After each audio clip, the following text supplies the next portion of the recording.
Understanding, Drawing a Blank, a guide to English idioms. Hello, everyone. Welcome to our English language learning series.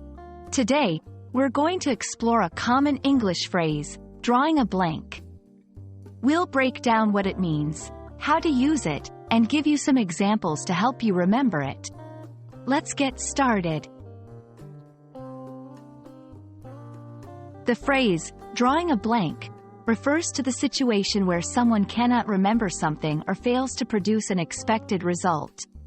Imagine trying to remember a name or an answer, but your mind is completely empty. That's what this idiom is all about. Historically, this phrase comes from lotteries. In these lotteries, tickets were drawn from a container. Some had prizes written on them, while others were blank. If you drew a blank, you won nothing.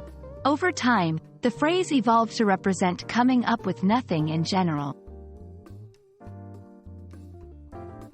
Here are some examples to help you understand how to use this phrase. 1. When asked about the capital of France, I was drawing a blank. 2. During the quiz, I drew a blank on question 5. 3. He was drawing a blank when trying to recall the name of the movie.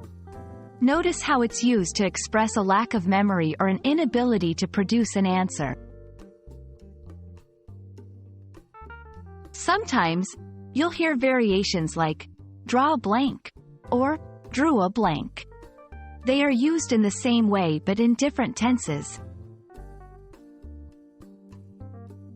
To remember, drawing a blank, think of a blank sheet of paper in your mind when you can't remember something.